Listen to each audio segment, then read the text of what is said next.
اعوذ باللہ من الشیطان الرجیم بسم اللہ الرحمن الرحیم۔ پرانے وقتوں کی بات ہے کہ ایک ملک میں ایک بادشاہ حکومت کرتا تھا۔ خوشحالی کے دن تھے۔ ایک دن بادشاہ کی ملاقات ایک درویش بزرگ سے ہوئی۔ بزرگ بہت ہی نیک اور پرہیزگار تھا۔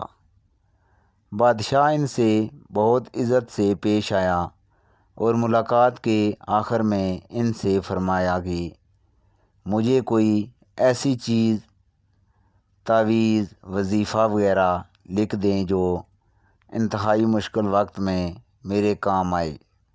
بزرگ خاموش رہے، لیکن بادشاہ کا اصرار بڑھا تو انہوں نے ایک کاغذ کے ٹکڑے پر کچھ لکھ کر دیا اور کہا کہ اس کاغذ کو اپنے اس وقت کھولنا جب تم سمجھو کہ بس اب اس کے آگے تم کچھ نہیں کر سکتے، یعنی اس کاغذ کو انتہائی مشکل وقت میں کھولنا۔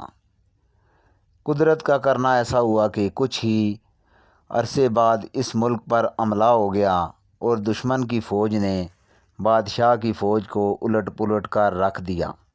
بادشاہ کو اپنی جان کے لالے پڑ گئے اور وہ بھاگ کر کسی جنگل کی غار میں چھپ گیا۔ دشمن کی فوجیں اس کے پیچھے تھیں اور وہ تھک کر اپنی موت کا انتظار کر رہا تھا۔ پھر اچانک اس کے ذہن میں درویش بابا کا دیا ہوا کاغذ یاد آیا۔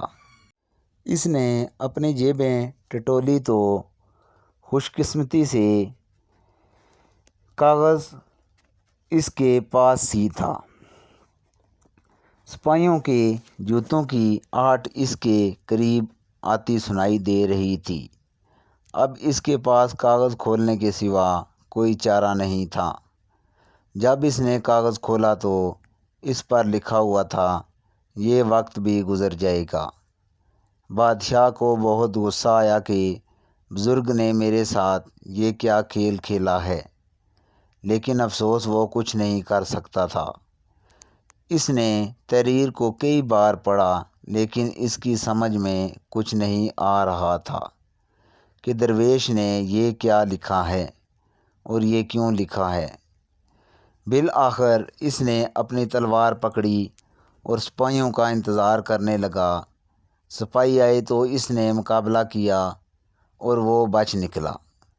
اس کے بعد کئی مدت تک بادشاہ بہت خوار ہوا۔ کافی سال وہ اس مصیبت کو جھیلتا رہا۔ آخر کار اس نے دوبارہ ہمت کی اور اپنی فوج اکٹھی کرنا شروع کر دی۔ کافی سالوں کی محنت کے بعد اس نے اپنی فوج اکٹھی کر لی اور دوبارہ سے اس ملک پر حملہ کر دیا اور خوش قسمتی سے اس جنگ میں اس کو فتح نصیب ہوئی اور وہ ایک بار پھر اس سلطنت کا بادشاہ بن گیا۔ اس کی بہادری کے قصے دور دور تک مشہور ہو گئے اور رعایا میں اس کا خوب تذکرہ ہوا۔ اس کے دربار میں اور دربار سے باہر بھی لوگ صرف اپنے بہادر بادشاہ کو دیکھنے کے لیے آنے لگے۔ اتنا بول بالا دیا کہ بادشاہ کے دل میں غرور پیدا ہوا اور وہ اپنی شجاعت پر اور سلطنت پر تھوڑا مغرور ہوا ہی تھا کہ اچانک اس کے دل میں بزرگ کا لکھا ہوا فقرہ یاد آیا کہ یہ وقت بھی گزر جائے گا۔ اس لیے کہتے ہیں کہ وقت جیسا بھی ہو گزر جاتا ہے۔ ہمیں چاہیے کہ ہم مشکل وقت میں صبر کا دامن اپنے ہاتھ سے نہ چھوڑیں اور اپنے اچھے وقت میں اپنے آپ کو تکبر سے بچائیں، کیونکہ وقت جیسا بھی ہو، اچھا ہو یا برا، وہ گزر جاتا ہے۔ آج کا واقعہ اتنا ہی۔ اجازت دیجیے۔ اللہ حافظ۔